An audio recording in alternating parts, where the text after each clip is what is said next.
Dear friends, ഞാൻ psychologist Jayesh. Narcissistic personality ഡിസോർഡറുമായി ബന്ധപ്പെട്ട് ഒരുപാട് വീഡിയോസ് നമ്മൾ ഓൾറെഡി പോസ്റ്റ് ചെയ്ത് കഴിഞ്ഞു. ഇന്ന് നാർസിസ്റ്റിക് പേഴ്സണാലിറ്റി ഡിസോർഡർ ഉള്ള വ്യക്തികൾ അറിഞ്ഞിരിക്കേണ്ട 10 പ്രധാനപ്പെട്ട കാര്യങ്ങളാണ് ഷെയർ ചെയ്യുന്നത്. ഈ കാര്യങ്ങൾ നിങ്ങൾ കൃത്യമായിട്ടും മനസ്സിലാക്കിയിട്ട് എന്തെങ്കിലും ചേഞ്ചസ് നിങ്ങളുടെ ലൈഫിൽ വരുത്തുവാനായിട്ട് ശ്രമിച്ചു കഴിഞ്ഞാൽ തീർച്ചയായിട്ടും നിങ്ങൾക്ക് അതുമായി ബന്ധപ്പെട്ട ഗുണങ്ങൾ ജീവിതത്തിൽ ഉണ്ടാകുന്നതാണ്. പ്രധാനമായിട്ടും നാർസിസ്റ്റിക് പേഴ്സണാലിറ്റി ഡിസോർഡർ ഉള്ള സ്ത്രീകളോ പുരുഷനെ സംബന്ധിച്ചിടത്തോളം അവർ വിവാഹിതരാണെങ്കിൽ ഒരു കാലഘട്ടം കഴിഞ്ഞ് കഴിഞ്ഞാൽ അവരുടെ പാർട്ട്ണർക്ക് അവരുമായിട്ട് ഒട്ടും പൊരുത്തപ്പെട്ടു പോകാൻ പറ്റാതെ വരികയും തുടർന്ന് അവർ ഡിവോഴ്സ് ചെയ്യുകയോ സെപ്പറേറ്റ് ചെയ്യുകയോ ഒക്കെ എല്ലാമുള്ള ചാൻസസ് വളരെ കൂടുതലാണ്. പൊതുവെ എൻ്റെയൊക്കെ എക്സ്പീരിയൻസിൽ ഒരു 6-7 വർഷക്കാലമൊക്കെ എല്ലാം ഭാര്യ ഭർത്താക്കന്മാർ അവരുടെ പങ്കാളിയെ മാക്സിമം സഹിക്കുകയും ഇന്നോ നാളെയോ മറ്റന്നാളോ കുറച്ച് നാൾ കഴിയുമ്പോഴോ അല്ലെങ്കിൽ കുട്ടികളൊക്കെ ഉണ്ടായി കഴിയുമ്പോഴോ കുട്ടികളൊന്ന് വലുതായി കഴിയുമ്പോഴോ അച്ഛനമ്മമാരൊക്കെ എല്ലാം മാറി എനിക്ക് സ്വന്തമായിട്ട് കിട്ടുന്ന സമയത്തൊക്കെ എല്ലാം പാർട്ട്ണർ എന്തെങ്കിലും ചേഞ്ചസ് വരുമെന്നൊക്കെ എല്ലാം അവർ പ്രതീക്ഷിക്കും. പക്ഷേ അൺഫോർച്ചുനേറ്റ്ലി ഈ പറയുന്ന 6, 7, 8 വർഷക്കാലം കഴിഞ്ഞിട്ടും ഒരു മാറ്റവും ഇല്ലാതെ വരുമ്പോഴാണ് പലപ്പോഴും ഡിവോഴ്സ് ചെയ്യുന്നതിനെ കുറിച്ചോ സെപ്പറേഷനെ കുറിച്ചൊക്കെ ആലോചിക്കുന്നത്.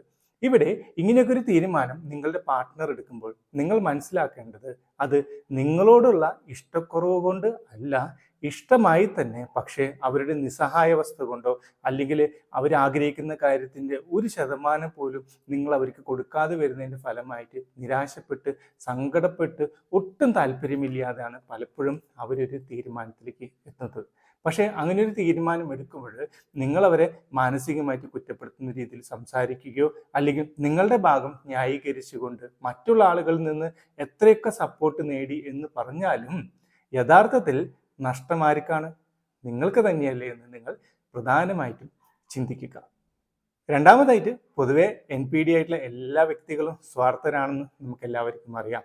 പക്ഷേ സ്വാർത്ഥത നല്ലതാണ്, പക്ഷേ അത് എന്തിനു വേണ്ടിയെന്നും കൂടി നമ്മൾ ആലോചിക്കണം. എല്ലാ മനുഷ്യരും ഈ ലോകത്ത് സ്വാർത്ഥരാണ്.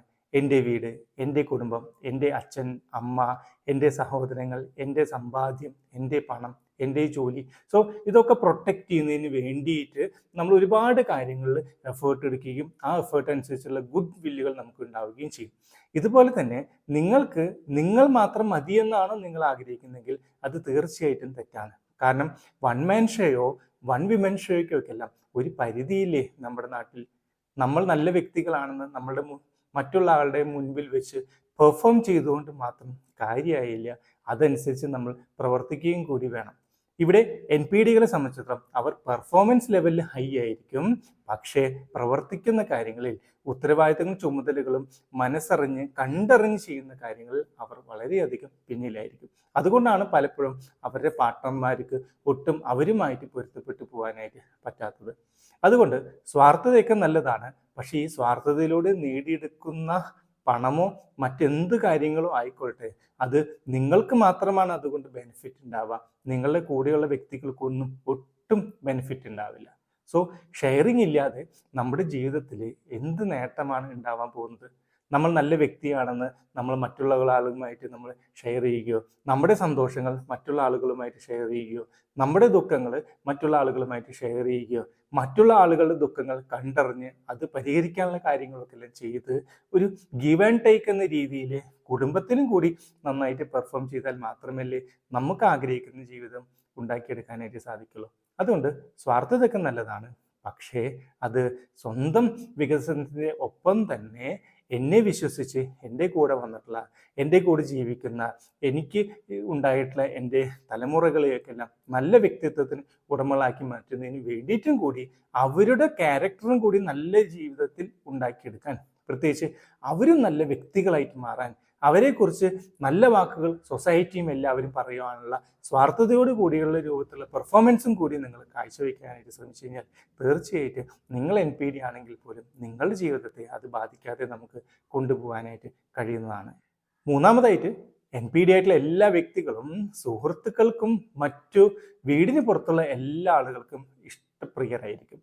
അവർക്ക് വേണ്ടിയിട്ട് എന്തും ചെയ്യും. നേരമോ കാലമോ ഒന്നും നോക്കില്ല, പണമോ നോക്കില്ല, ജോലിയോ നോക്കുന്നില്ല. എല്ലാവർക്കും വേണ്ടിയിട്ട് നിങ്ങൾ നന്നായിട്ട് ശ്രദ്ധയും കരുതലും കൊടുക്കും. പക്ഷേ നിങ്ങൾ മനസ്സിലാക്കേണ്ട ഒരു കാര്യം, ആ ഒരു സമയത്ത് നിങ്ങൾ നിങ്ങളുടെ കുടുംബത്തെ മറന്നല്ലേ ജീവിക്കുന്നത്. കുടുംബത്തെ മറന്ന് ജീവിച്ചിട്ട് മറ്റുള്ള ആളുകൾക്ക് വേണ്ടി എല്ലാം ചെയ്തു കൊടുത്തിട്ടും അൾട്ടിമേറ്റ്ലി നിങ്ങൾ ഇവിടെ വരുമ്പോൾ നിങ്ങൾ കാണുന്നത് അവരുടെ സന്തോഷമല്ലല്ലോ, സങ്കടമല്ലേ. സോ നിങ്ങളുടെ സുഹൃത്തുക്കൾക്കോ നിങ്ങളുടെ ബന്ധുജനങ്ങൾക്കോ ആർക്ക് വേണേലും നിങ്ങൾ പരിഗണന കൊടുത്തോ, പക്ഷേ നിങ്ങളുടെ പങ്കാളിക്കും കൂടി പരിഗണന കൊടുക്കാനായിട്ട് എപ്പോഴും ശ്രമിക്കുക. നിങ്ങൾക്കുണ്ടായിട്ടുള്ള മക്കൾക്കും കൂടി പരിഗണന കൊടുക്കാനായിട്ട് ശ്രമിക്കണം.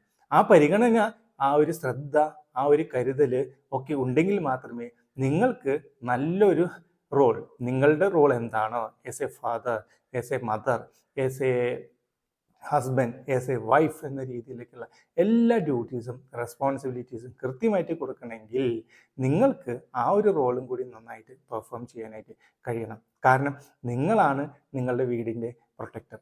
നമ്മൾ മലയാളത്തിന് കുടുംബനാഥ എന്നൊക്കെ വിളിക്കില്ലേ, അത് വിളിക്കുന്നത് മാത്രമല്ല, നിങ്ങളാണ് നാഥനും നാഥയും. അതുകൊണ്ട് നിങ്ങൾ നല്ല രീതിയിൽ പെർഫോം ചെയ്താൽ മാത്രമേ നിങ്ങൾക്ക് ആഗ്രഹിക്കുന്ന പോലെയുള്ള ഒരു ജീവിതം കംപ്ലീറ്റ് ആയിട്ട് കിട്ടത്തുള്ളൂ. അല്ലെങ്കിൽ നിങ്ങൾ ആസ് എ പേഴ്സൺ എന്ന നിലയ്ക്ക് നിങ്ങൾ സക്സസ്ഫുൾ ആയിരിക്കും, പക്ഷേ as A partner, as A father, as A mother, അങ്ങനെയുള്ള മൾട്ടിപ്പിൾ റോൾസിലേക്കെല്ലാം നിങ്ങൾ ഫെയിലിയർ ആവും. ഇതെല്ലാം കൂടി വന്നാലാണ് നിങ്ങളൊരു കംപ്ലീറ്റ് സക്സസ്ഫുൾ പേഴ്സൺ ആണെന്ന് നമുക്ക് പറയാനായിട്ട് കഴിയത്തുള്ളൂ. നാലാമതായിട്ട് മക്കൾക്ക് വേണ്ടിയിട്ട് നല്ല വിദ്യാഭ്യാസം കൊടുക്കാനായിട്ട് ശ്രമിക്കുക. നിങ്ങളുടെ ജോലി എന്ന് പറയുന്നത് ഒരുപാട് തലമുറകളെ സൃഷ്ടിക്കുക എന്നുള്ളതാണ്. പലപ്പോഴും NPD ആയിട്ടുള്ള വ്യക്തികൾ മക്കൾക്ക് ഒട്ടും പരിഗണന കൊടുക്കാറില്ല. അവരുടെ വിദ്യാഭ്യാസ കാര്യത്തിലോ ആരോഗ്യത്തിലോ വസ്ത്രധാരണ രീതിയിലോ അവർക്ക് നല്ല വ്യക്തിത്വം ഉണ്ടാക്കുന്ന രീതിയിലോ ഒന്നും ഒരു പരിഗണനയും കൊടുക്കാതെ സ്വന്തം കാര്യങ്ങൾക്ക് വേണ്ടി മാത്രം മുന്നോട്ട് പോകുമ്പോൾ, മക്കളെ മറന്ന് ജീവിക്കുമ്പോൾ നിങ്ങൾ മറന്നു പോകുന്ന മറ്റൊരു കാര്യമുണ്ട്. നിങ്ങൾ നന്നായിട്ട് വളർത്താനായിട്ട് കഴിഞ്ഞിട്ടില്ലെങ്കിൽ അവരുടെ പേഴ്സണാലിറ്റി, അവരുടെ വിദ്യാഭ്യാസമൊക്കെ എല്ലാം എവിടെ വരെ എത്തുന്നത് നിങ്ങൾ ഊഹിക്കുക. അച്ഛൻ്റെയോ അമ്മയുടെയോ കരുതലില്ലാതെ കുട്ടികൾ വളർന്നു കഴിഞ്ഞാൽ സ്വാഭാവികമായിട്ടും ആ കുട്ടികൾ എന്തെങ്കിലും പേഴ്സണാലിറ്റി ഡിസോർഡേഴ്സ് ഉണ്ടാകുമെന്നാണ് ഓൾറെഡി പഠനങ്ങൾ പറയുന്നത്. സോ നല്ല വിദ്യാഭ്യാസം, നല്ല സ്കൂള്, നല്ല അധ്യാപകർ, നല്ല അച്ഛനും അമ്മയും, നല്ല കുടുംബാന്തരീക്ഷം, നല്ല സുഹൃത്തുക്കൾ, ഇതൊക്കെ തന്നെയാണ് ഒരു വ്യക്തി നല്ലൊരു വ്യക്തിത്വത്തിന് ഉടമയായിട്ട് വളരാനുള്ള വളങ്ങൾ. ഈ വളങ്ങളെല്ലാം കൃത്യമായിട്ട് കാലാകാലങ്ങളിൽ ഏജ് അപ്രോപ്രിയേറ്റ് ആയിട്ട് നമ്മൾ പ്രയോഗിക്കാനായിട്ട് ശ്രമിക്കുമ്പോഴാണ് നിങ്ങൾ എക്സ്പെക്റ്റ് ചെയ്യുന്ന ഒരു റിസൾട്ട് നിങ്ങളുടെ മക്കളിൽ നിന്ന് കിട്ടുന്നത്. അതുകൊണ്ട് നിങ്ങളുടെ സ്വാർത്ഥതയ്ക്ക് വേണ്ടി ജീവിക്കുന്നതിൻ്റെ ഒപ്പം തന്നെ മക്കളും നല്ല വ്യക്തിത്വത്തിന് ഉടമകളും മികച്ച വിദ്യാഭ്യാസം നേടി നല്ല ഉന്നത നിലവാരമുള്ള ജോലി നേടി നല്ല ഒരു വ്യക്തിത്വത്തിന് ഉടമയായിട്ട് സമൂഹത്തിന് ഒരുപാട് കാര്യങ്ങൾ ചെയ്യാൻ പറ്റുന്ന വ്യക്തികളായിട്ട് മാറ്റുവാൻ വേണ്ടിയിട്ടുള്ള രീതിയിലേക്കും നിങ്ങൾ ശ്രദ്ധിക്കുകയും അവർക്ക് വ്യക്തമായ പരിഗണനയും കൂടി കൊടുക്കാനും കൂടി നിങ്ങൾ ശ്രമിക്കുക. പലപ്പോഴും എൻ്റെ എക്സ്പീരിയൻസിലൊക്കെ എല്ലാം കാണുന്നത് ഇവിടെ എന്തെങ്കിലും സെപ്പറേഷൻസ് ഒക്കെ വരികയും പരസ്പരം ഫൈറ്റ് ചെയ്യുകയൊക്കെ ചെയ്യുമ്പോൾ അച്ഛൻ അമ്മയെ പറ്റി കുറ്റം പറയുന്നു, അമ്മ അച്ഛനെ പറ്റി കുറ്റം പറയുന്നു, സ്വന്തം ഭാഗം ന്യായീകരിക്കാൻ വേണ്ടിയിട്ട് പങ്കാളിയെക്കുറിച്ചോ പങ്കാളിയുടെ കുടുംബാംഗങ്ങളെക്കുറിച്ചൊക്കെ എല്ലാം സമൂഹത്തിൻ്റെ മുൻപിലും മറ്റുള്ള ആളുകളുടെ മുമ്പിലൊക്കെ എല്ലാം മോശമായ രീതിയിൽ പറയുമ്പോൾ ഇതൊക്കെ കുട്ടികളുടെ ക്യാരക്ടറെ ഒരുപാട് ബാധിക്കുന്നുണ്ട്. അതിൻ്റെ ഫലമായിട്ട് അവർക്ക് ബിഹേവിയറൽ ഇഷ്യൂസും അതുപോലെ തന്നെ ലേണിംഗ് ഇഷ്യൂസും ഒക്കെ ഉണ്ടാകും. അതുകൊണ്ട് നഷ്ടം കുട്ടികൾക്കല്ല നിങ്ങൾക്കാണെന്ന് എപ്പോഴും മനസ്സിലാക്കാനായിട്ട് ശ്രമിക്കുക. അഞ്ചാമതായിട്ട് മക്കളുടെ മുൻപിൽ വെച്ച് ഒരിക്കലും നിങ്ങൾ പാർട്ട്ണർമാർ വഴക്കടിക്കാതിരിക്കാൻ വേണ്ടി ശ്രമിക്കുക. കാരണം മിക്കപ്പോഴും NPD ആയിട്ടുള്ള ആളുകളുടെ വീടുകളിൽ രാത്രി കാലങ്ങളിൽ വഴക്ക് നടക്കാറുണ്ട്. നിങ്ങളുടെ വിചാരം കുട്ടികൾ ഉറങ്ങിയിട്ടുണ്ടാവും എന്നുള്ളതാണ്. പക്ഷേ കുട്ടികൾ ഇതൊന്നും ഉറങ്ങിയിട്ടുണ്ടാവില്ല. ഇതൊക്കെ അവരെ മാനസികമായിട്ട് തളർത്തുന്നു. പ്രത്യേകിച്ച് അവർക്ക് ലേണിംഗ് ഇഷ്യൂസ് വരുന്നു, ബിഹേവിയറൽ ഇഷ്യൂസ്, പേടിയും ദേഷ്യവും ഒക്കെ എല്ലാം വളരെയധികം വർദ്ധിക്കുന്നു. പലപ്പോഴും കുട്ടികൾ സ്കൂളിൽ ചെന്ന് മറ്റുള്ള കുട്ടികളെ ഉപദ്രവിക്കുന്നത് നിങ്ങൾ കേട്ടിട്ടുണ്ടായിരിക്കും, അല്ലെങ്കിൽ കണ്ടിട്ടുണ്ടായിരിക്കും. ചിലപ്പോൾ നിങ്ങളെ ടീച്ചേഴ്സ് തന്നെ, നിങ്ങളുടെ മക്കളുടെ ടീച്ചേഴ്സ് തന്നെ നിങ്ങൾ വിളിച്ചിട്ട് നിങ്ങളുടെ കുട്ടി മറ്റുള്ള കുട്ടികളെ ഉപദ്രവിക്കുന്നതായിട്ട് പറഞ്ഞിട്ടുണ്ടായിരിക്കും. സോ ഇവിടെയൊക്കെ നിങ്ങൾ മനസ്സിലാക്കേണ്ടത്, നിങ്ങൾ ശ്രദ്ധിച്ച് നോക്കിക്കോളൂ. കുട്ടികൾക്ക് സന്തോഷകരമായിട്ടുള്ളൊരു ജീവിതം, സന്തോഷകരമായിട്ടുള്ളൊരു സാഹചര്യം നിങ്ങൾക്ക് വീട്ടിൽ ഉണ്ടാക്കി കൊടുക്കാനായിട്ട് കഴിഞ്ഞില്ലെങ്കിൽ തീർച്ചയായിട്ടും അവരുടെ ബിഹേവിയറൽ ഇഷ്യൂസ് ഉണ്ടാകും, അവർക്ക് ക്ഷമയൊക്കെ എല്ലാം കുറയും. സോ സ്വാഭാവികമായിട്ടും സ്കൂളിൽ കളിക്കുന്ന സമയത്തോ പഠിക്കുന്ന സമയത്തോ ക്ലാസ് അറ്റൻഡ് ചെയ്യുന്ന സമയത്തൊക്കെ എല്ലാം ആരുടെയെങ്കിലും ഭാഗത്തുനിന്ന് ഇറിറ്റേറ്റിംഗ് ആയിട്ടുള്ളൊരു ബിഹേവിയർ വന്നു കഴിഞ്ഞാൽ പെട്ടെന്ന് അവരത് പ്രതികരിക്കും. ആ പ്രതികരിക്കുന്ന കുട്ടികളെയായിരിക്കും എപ്പോഴും ടീച്ചേഴ്സ് കാണുക. എന്തുകൊണ്ട് പ്രതികരിച്ചു എന്ന് രണ്ടാമതായിട്ടായിരിക്കും കാണുക. സോ ആ കുട്ടികളെയൊക്കെല്ലാം നമ്മൾ കൗൺസിൽ ചെയ്യുമ്പോൾ മനസ്സിലാക്കാൻ പറ്റുന്നത് സമാധാനപരമായിട്ടുള്ളൊരു അന്തരീക്ഷം അവർക്ക് വീടുകളിൽ ഉണ്ടാകുന്നില്ല. അങ്ങനെ ഉണ്ടാകാത്തത് കൊണ്ടാണ് അവർക്ക് ഇതുപോലെ ഇഷ്യൂസ് വരുന്നത്. സോ നിങ്ങൾ ഒരിക്കലും നിങ്ങൾക്കിടയിൽ എന്തെങ്കിലും അഭിപ്രായ വ്യത്യാസം ഉണ്ടെങ്കിൽ പോലും അത് കുട്ടികളെ ബാധിക്കരുത്. കുട്ടികളെ മറന്ന് നിങ്ങൾ ജീവിക്കരുത്. നിങ്ങളുടെ അഭിപ്രായ വ്യത്യാസങ്ങൾ കുട്ടികളുടെ മുൻപിൽ വെച്ച് പ്രകടിപ്പിക്കാതെ അവരില്ലാത്ത ഒരുപാട് മണിക്കൂറുകൾ നിങ്ങൾക്ക് ഒരു ദിവസം കിട്ടും. ആ സമയത്തൊക്കെ നിങ്ങളത് പ്രകടിപ്പിക്കാനായിട്ട് ശ്രമിക്കുക. ആറാമതായിട്ട്, നിങ്ങൾ നിങ്ങളുടെ കുടുംബത്തിൻ്റെ പ്രൊട്ടക്ടറാണ്. അത് മറന്ന് ജീവിക്കരുത്. പലപ്പോഴും NPD ആയിട്ടുള്ള ആളുകൾ മറ്റുള്ള ആളുകൾക്ക് വേണ്ടി പരിഗണന കൊടുക്കുമ്പോൾ സ്വന്തം കുടുംബാംഗങ്ങൾക്ക് പരിഗണന കൊടുക്കാൻ പലപ്പോഴും മറന്നു പോകുന്നത്. ഇതൊക്കെ നെഗറ്റീവായിട്ട് നിങ്ങളുടെ ഫാമിലി ലൈഫിനെ ബാധിക്കും. നിങ്ങളെ വിശ്വസിച്ച് നിങ്ങളുടെ കൂടെ ഒരുമിച്ച് ജീവിക്കുന്ന ഒരു പാർട്ട്ണറെ സംബന്ധിച്ചിടത്തോളം നിങ്ങളുടെ ഭാഗത്തു നിന്നുള്ള കൃത്യമായിട്ടുള്ള പ്രൊട്ടക്ഷനോ സപ്പോർട്ടോ കിട്ടാതെ വന്നു കഴിഞ്ഞാൽ അത് അവരുടെ മാനസികമായിട്ടും സാമൂഹികമായിട്ടും വൈകാരികമായിട്ടും ഒക്കെ എല്ലാം തളർത്താറുണ്ട്. ഇതൊക്കെ അവരുടെ ക്യാരക്ടർ ചേഞ്ച് ഉണ്ടാക്കുകയും കുടുംബത്തിൽ സന്തോഷവും സമാധാനമൊക്കെ കുറയുന്നതിലേക്കൊക്കെ എല്ലാം നയിക്കും. അതുകൊണ്ട് പ്രൊട്ടക്ടർ ആണെന്ന് മറന്ന് നിങ്ങൾ ജീവിക്കാനായിട്ട് ശ്രമിച്ചു കഴിഞ്ഞാൽ നിങ്ങൾ കൂടിയുള്ള ജീവിതം സേഫ് അല്ല എന്നൊരു തോന്നലാണ് നിങ്ങളുടെ പങ്കാളിക്ക് ഉണ്ടാക്കുന്നത്. ഇതൊക്കെല്ലാം നെഗറ്റീവായിട്ട് നിങ്ങൾക്ക് തന്നെ എഫക്റ്റ് ചെയ്യുകയും ചെയ്യും. അതുകൊണ്ട് ഒരിക്കലും നമ്മുടെ റോളുകൾ മറന്ന് ജീവിക്കാതിരിക്കാൻ വേണ്ടി നിങ്ങൾ ശ്രമിക്കുക. ഏഴാമതായിട്ട്, NPD നിങ്ങൾക്ക് ഉണ്ടെങ്കിൽ ഇവിടെ ഒരുപാട് ട്രീറ്റ്മെൻറ്റ്സ് അവൈലബിൾ ആണ്. അതിന് വേണ്ടിയിട്ട് NPDയിൽ സ്പെഷ്യലൈസ് ചെയ്തിട്ടുള്ള അല്ലെങ്കിൽ നല്ലൊരു ക്ലിനിക്കൽ സൈക്കോളജിസ്റ്റിനെ എക്സ്പീരിയൻസ്ഡ് ആയിട്ടുള്ള ആളുകളെയൊക്കെല്ലാം കണ്ട് നിങ്ങളുടെ ഇഷ്യൂസ് അവരുമായിട്ട് ഷെയർ ചെയ്ത് എത്രയും പെട്ടെന്ന് അത് സോൾവ് ചെയ്യാനുള്ള കാര്യങ്ങൾ കൂടി നിങ്ങൾ ചെയ്യാനായിട്ട് ശ്രമിക്കാം. കാരണം സൈക്കോളജിയുമായി ബന്ധപ്പെട്ട് ഒരുപാട് മികച്ച ട്രീറ്റ്മെൻറ്റുകൾ നമുക്കിവിടെ ലഭ്യമാണ്. ആ ട്രീറ്റ്മെൻറ്റുകളൊക്കെ എല്ലാം കിട്ടണമെങ്കിൽ അങ്ങനെയുള്ള എക്സ്പേർട്സിൻ്റെ അടുത്ത് വന്നാലല്ലേ കാര്യമുള്ളൂ. അതുകൊണ്ട് നിങ്ങൾക്ക് എന്തെങ്കിലും ഫാമിലി ഇഷ്യൂസ് എന്തെങ്കിലും ഉണ്ടെങ്കിൽ നിങ്ങൾക്ക് എക്സ്പീരിയൻസ്ഡ് ആയിട്ടുള്ള ഒരു സൈക്കോളജിസ്റ്റിനെ കണ്ട് അവരുമായി കാര്യങ്ങളൊക്കെ എല്ലാം ഷെയർ ചെയ്ത് അതിൽ നിന്നൊരു ഡയഗ്നോസിസ് ഉണ്ടാവുകയും അതനുസരിച്ചുള്ള ട്രീറ്റ്മെൻറ്റ് കോഴ്സ് കൃത്യമായിട്ടും പൂർത്തീകരിച്ച് നിങ്ങളുടെ കുടുംബം നല്ല രീതിയിൽ സന്തോഷകരമായിട്ട് മുന്നോട്ട് കൊണ്ടുപോകാനായിട്ട് ശ്രമിക്കുക. എട്ടാമതായിട്ട്, NPD ആയിട്ടുള്ള വ്യക്തികളുടെ വിചാരം ഞങ്ങളാണ് എല്ലാവരും ചൂഷണം ചെയ്യുന്നതാണ്. പലപ്പോഴും നിങ്ങൾ മറന്നു പോകുന്നൊരു കാര്യം, നിങ്ങളെയും പലരും ചൂഷണം ചെയ്യുന്നുണ്ടായിരിക്കും. കുടുംബത്തെ മറന്ന് നിങ്ങളുടെ ബന്ധുക്കൾക്കോ നിങ്ങളുടെ അടുത്തുള്ള ആളുകൾക്ക് പരിഗണന കൊടുക്കാതെ സുഹൃത്തുക്കൾക്കും അയൽപ്പക്കക്കാർക്കും കൂടെ വർക്ക് ചെയ്യുന്ന ആളുകൾക്കൊക്കെല്ലാം നിങ്ങൾ കൂടുതൽ പ്രിഫറൻസ് കൊടുക്കുമ്പോൾ ഇതിനകത്ത് നിങ്ങളെ ചൂഷണം ചെയ്യുന്നത് പോലും നിങ്ങൾക്ക് അറിയത്തില്ല. ഒരു കാര്യം മനസ്സിലാക്കുക, എപ്പോഴും അൾട്ടിമേറ്റ് ആയിട്ട് സുഹൃത്തുക്കളോ മറ്റോ അല്ല, നമ്മുടെ കുടുംബാംഗങ്ങളും നമ്മുടെ മക്കളുമാണ് എപ്പോഴും നമ്മളുടെ കൂടെ എപ്പോഴും ഉണ്ടാവുക. കാരണം സുഹൃത്തുക്കൾക്കുമുണ്ട് ഒരു കുടുംബം. നിങ്ങൾ എപ്പോഴും വിളിക്കുന്ന സമയത്ത് അവർക്ക് നിങ്ങളുടെ കൂടെ വരാൻ പറ്റണമെന്ന് ഇല്ല. എന്നാൽ നിങ്ങളുടെ കുടുംബാംഗങ്ങൾക്കോ നിങ്ങളോട് കൂടെ ചേർന്ന് ജീവിക്കുന്ന വ്യക്തികളൊക്കെ എല്ലാം നിങ്ങളുടെ ക്ഷേമത്തിനും കൂടിയാണ് ജീവിക്കുന്നത്. അതുകൊണ്ട് സുഹൃത്തുക്കൾക്ക് വേണ്ടി പരിഗണന കൊടുക്കുമ്പോൾ നിങ്ങൾ മറന്നു പോകുന്ന ഒരു കാര്യം, അവർ നിങ്ങളെ ചൂഷണം ചെയ്യുന്നുള്ളതാണ്. കാരണം നിങ്ങൾ മാത്രമല്ല NPD ആയിട്ട് ഈ ലോകത്തുള്ളത്, ഒരുപാട് പേർക്ക് ഈ ക്യാരക്ടർ ഉണ്ടായിരിക്കും. സോ NPDയും തമ്മിൽ ചേർന്ന് കഴിഞ്ഞാൽ അവിടെ ചൂഷണം ഉണ്ടാവാനുള്ള ചാൻസസ് വളരെ കൂടുതലാണ്.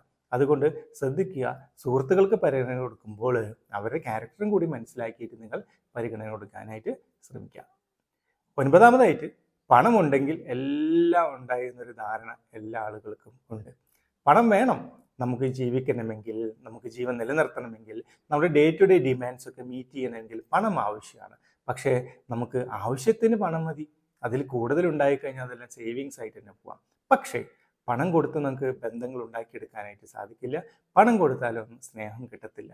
കാരണം അത് കൊടുത്താലേ കിട്ടത്തുള്ളൂ. സ്നേഹം കിട്ടണമെങ്കിൽ സ്നേഹം കൊടുക്കണം, സന്തോഷം കിട്ടണമെങ്കിൽ സന്തോഷം കൊടുക്കണം, സമാധാനം കിട്ടണമെങ്കിൽ സമാധാനം കൊടുക്കണം, ഐശ്വര്യം കിട്ടണമെങ്കിൽ ഐശ്വര്യം കൊടുക്കണം. പണം കൊടുത്താൽ പണം മാത്രമേ കിട്ടത്തുള്ളൂ.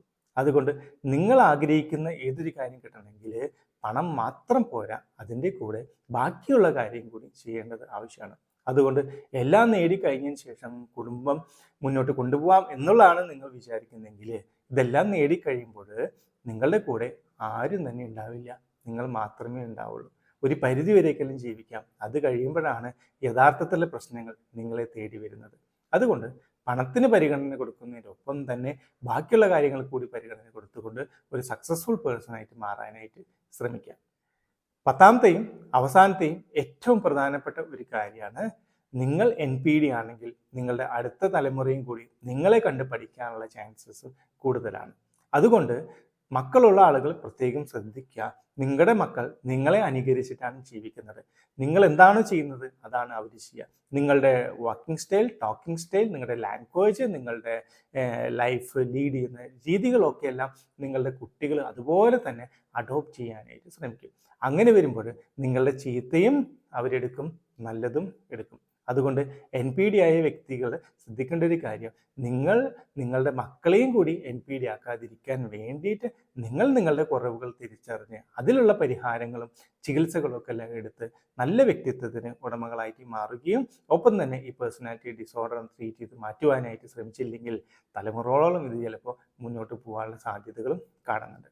സോ ഈ പറയുന്ന 10 കാര്യങ്ങൾ കൃത്യമായിട്ട് നിങ്ങൾ നിങ്ങളുടെ ലൈഫിൽ ഇംപ്ലിമെൻ്റ് ചെയ്ത് നല്ലൊരു വ്യക്തിത്വത്തിന് ഉടമകളായിട്ട് മാറുവാനും ഒപ്പം തന്നെ നല്ലൊരു കുടുംബജീവിതം, നല്ല മക്കളും അവർക്കും നല്ല മക്കളും അങ്ങനെ നിങ്ങളുടെ തലമുറകളോ നല്ല രീതിയിൽ പെർഫോം ചെയ്യാനായിട്ട് കഴിയും. അതിനു വേണ്ടിയിട്ട് NPD എന്താണെന്ന് മനസ്സിലാക്കി സ്വയം തിരുത്തൽ വരുത്തുവാനായിട്ട് ശ്രമിക്കാം. സൈക്കോളജിയുമായി ബന്ധപ്പെട്ട് മറ്റൊരു വീഡിയോയുമായിട്ട് വീണ്ടും വരാം. ബൈ.